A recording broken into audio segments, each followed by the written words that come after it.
learn about another voice and culture of Taiwan with We Love Hakka. 现在就让我们一起加入客家风情，大家来讲客家吧。Yo, it's time for Hakka training on ICRT, and I'm taking this train to Zhudong Station, transferring to a town in Hsinchu known as Beipu. Now, I heard the alleys right here are very unique and beautiful, so I'm definitely going to take a lot of photographs today. 今天呢，要到的北浦乡呢，听说这边有一些巷弄啊，是非常的狭窄，但又很有特色哦。很喜欢摄影的我，今天呢，一定要好好的来照几张了。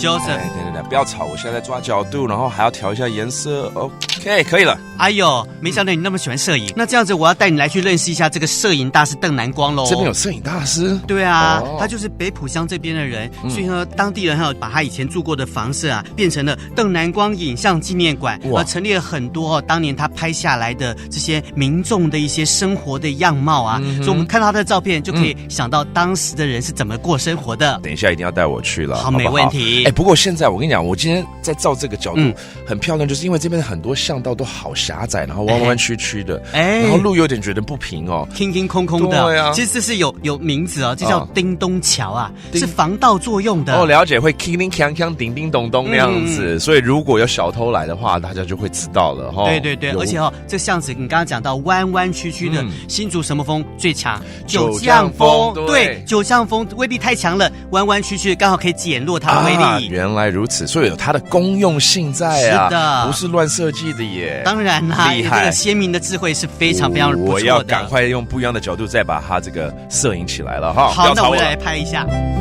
Anyone who says time travel is impossible has never visited Hsinchu's Beipu Township. Walking along narrow twisting alleys, visitors will find a few surprises. There's a special alley known as Ding Dong Bridge because the wooden boards squeak to warn of thieves, and the twisting streets are designed to weaken the wind of the windy city.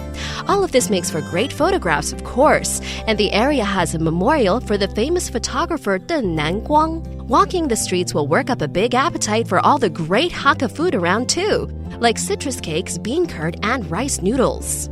好啦，那我们 Leo 呢，应该要来教一些生字了，对不对？没问题。既然你那么爱照相，那我就教你照相叫做 翕相。翕相that's taking a picture， 照相。那我这个照相机就是翕相什么东西咯？翕相机，翕相机，没错嘛。Okay, to make it into a camera, you just add machine to the end, and it's 翕相機. That's a camera. All right, and there you have it. That is today's Hakka training on ICRT. 什么太嘎？按字 say 张来了。客家风情由客家委员会监制。